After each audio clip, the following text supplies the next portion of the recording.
I woke up to 12 motion alerts on my phone, all from the doorbell camera, all between 2 and 4 in the morning while we slept.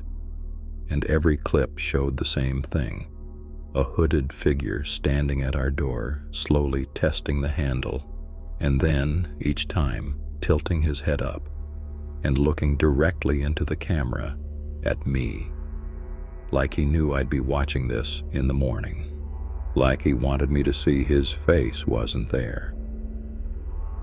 Welcome back. It's just you and me in the dark tonight. 3 true stories about those little doorbell cameras, the ones that record the front step while we sleep and send us in the morning a record of everything that came to our door in the dark. Let's begin. We got the doorbell camera for the usual reasons: packages, peace of mind, a baby on the way. And for a long time, it did exactly what it was supposed to. Caught the mail carrier, the neighbor's dog, the occasional cat. I'd get an alert, glance at it, dismiss it. It became part of the furniture of our lives. Until the morning I woke up to 12 alerts, all from the dead middle of the night. I almost didn't watch them. I assumed it was a bug, a spider on the lens, headlights. But something made me open the first clip. And it was a man, standing at our front door, in a dark hood, at 2:14 in the morning. And he was doing something that made my stomach drop. He had his hand on our door handle, and he was turning it, slowly, testing it, feeling whether it was locked. And then in the clip he stopped, and he tilted his head back, and he looked up, right into the camera lens, and held it for the full length of the clip. Then it ended. The next clip, 20 minutes later, the same thing.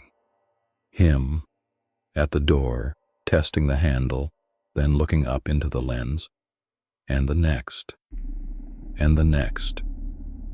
12 times over 2 hours, this hooded figure had come to our door, tested to see if it was locked, and then looked directly up into the camera, as if he knew it was there, as if he knew we'd watch it in the morning, as if the looking was a message.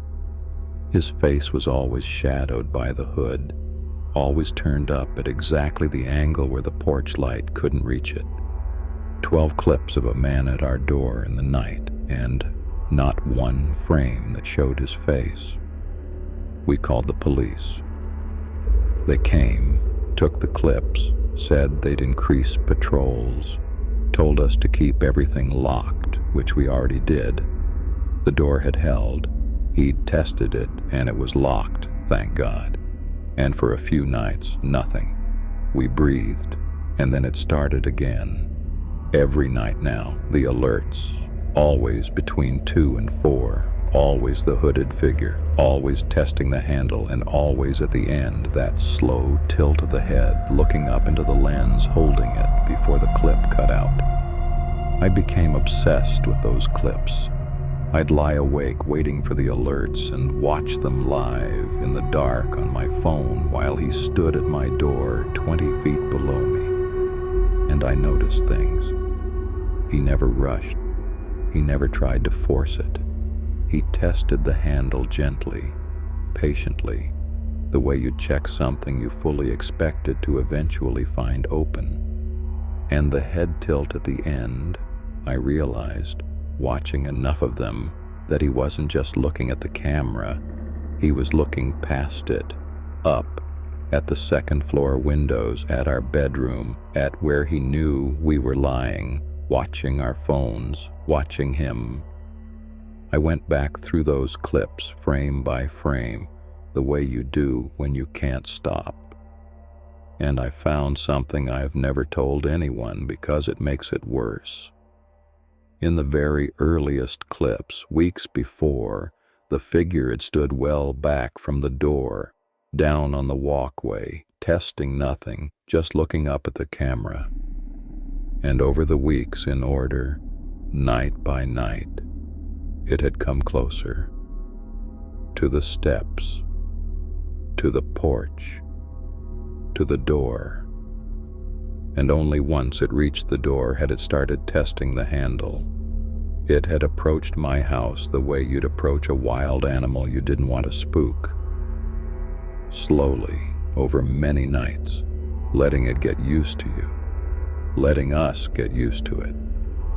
12 alerts a night became normal to me.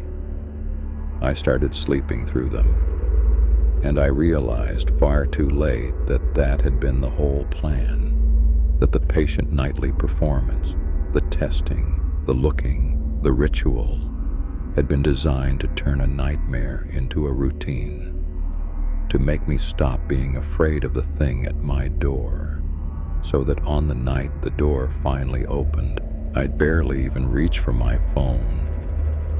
We moved. We didn't take the camera. But here's the reason I'll never own another one. On our very last night in that house, the alerts came as always, and I watched them. And in the final clip, the figure at the door tested the handle and it turned. The door opened. It hadn't been locked.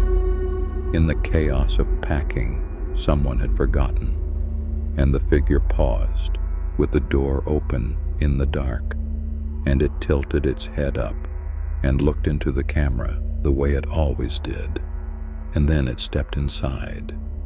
And the clip ended because it was a doorbell camera, and it only films the porch. It doesn't film the hallway. It doesn't film the stairs. So the last thing that camera ever recorded was the door it had watched for months finally opening, and the thing it had watched for months finally stepping through into the house where we were sleeping. And then nothing. We weren't hurt. We woke to a wide open front door and an empty house, and no one there. But I've never stopped wondering what those clips would have shown if only the camera had pointed inward. And I've never been able to shake the certainty that he'd known all along that it didn't. Not knowing what a camera missed is its own kind of torment. The next woman's camera missed nothing at all. It showed her clearly a figure standing in a yard that had no way in or out except through her own house. She had 2 cameras, one on the front door and one she'd added to the back door, which opened onto a small, fully enclosed backyard, enclosed on all sides. 10-foot fences, no gate, no alley access. The only way into that backyard was through the house itself. It was a sealed box. She'd put a camera there anyway, just to be thorough. And one night she got a motion alert from the back door camera. She opened it, expecting a cat, a raccoon, something that could climb a fence. And it was a person, standing at her back door at 3 a.m, inside her sealed, inaccessible backyard, facing the door, facing the camera, a person who could not have gotten there, not without coming through her locked house first, past her, up the stairs where she slept, and out the very back door they were now standing at. There was no other way in, and yet there they were, in the yard, at the back door, on the wrong side of a house they'd have had to pass through her to reach. She hired someone to inspect that yard in daylight, every inch of it, because there had to be a way in. A loose board, a tunnel, a gap she'd missed. There wasn't.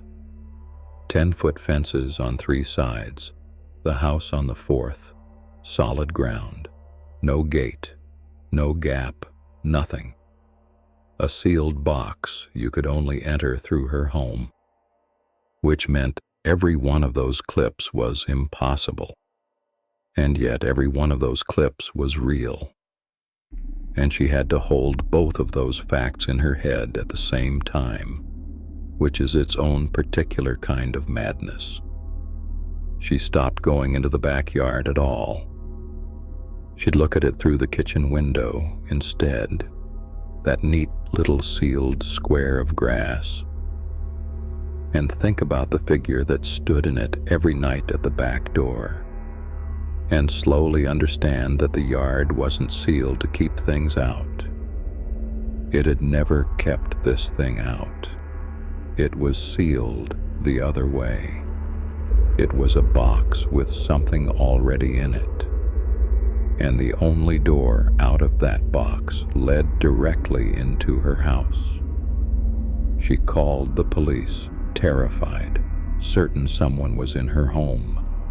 They searched top to bottom. The house was empty, locked, secure.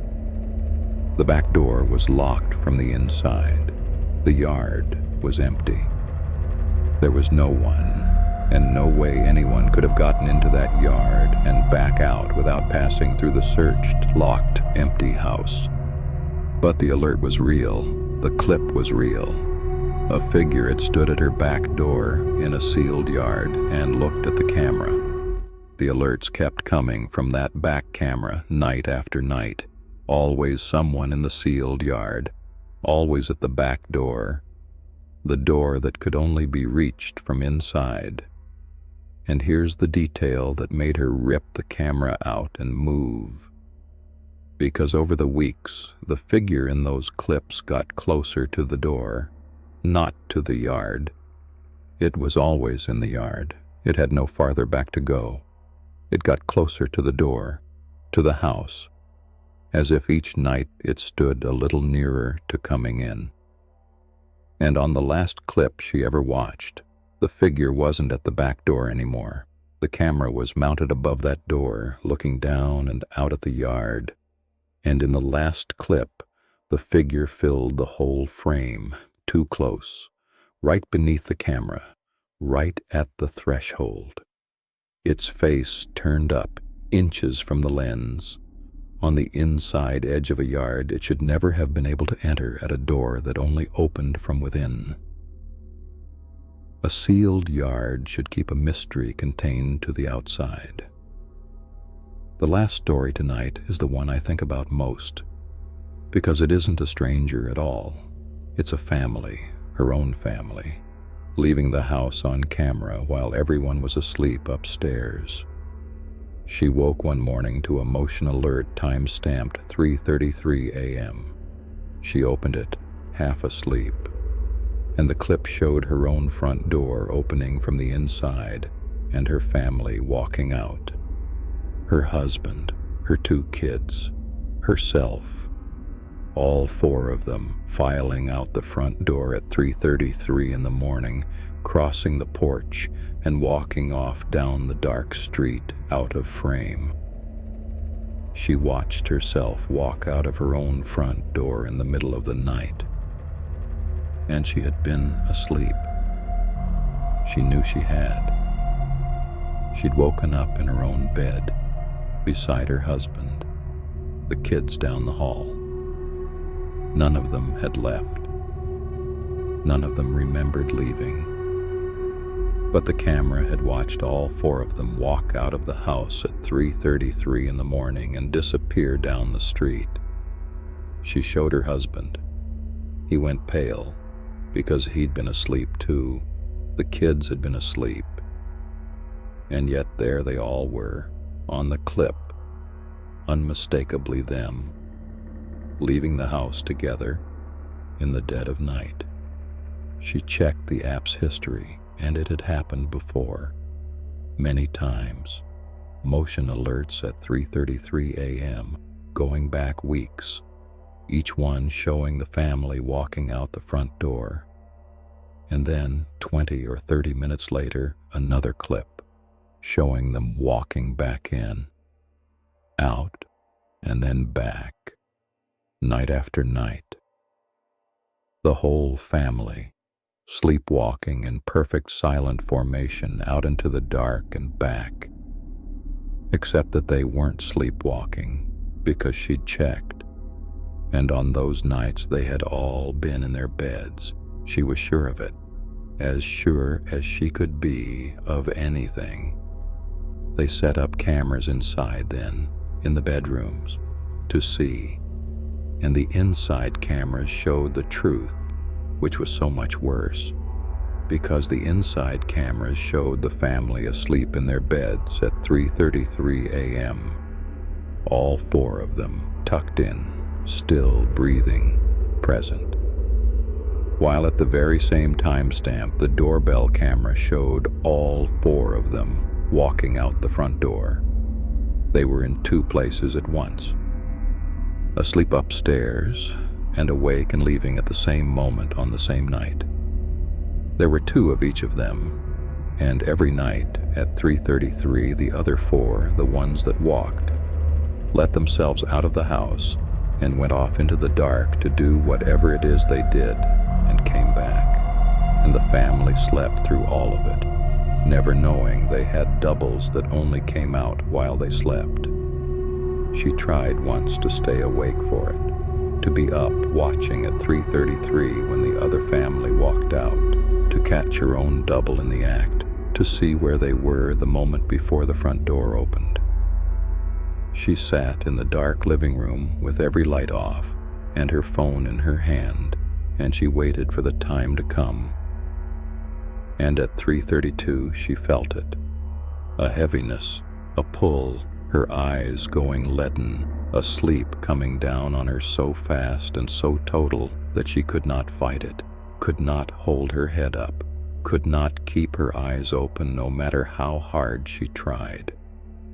She woke on the couch at dawn, and there, on her phone, was the 3:33 alert, the four of them walking out the front door, including her, including a version of her that had gotten up off that very couch while the real her was forced under.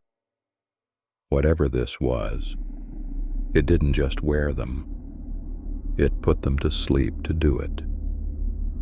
It made sure that the moment it wanted to walk, they were never allowed to be awake and watching. When it did, they moved. They never figured out where the other family went at night, or what they were, or how long they'd been leaving the house in the family shape.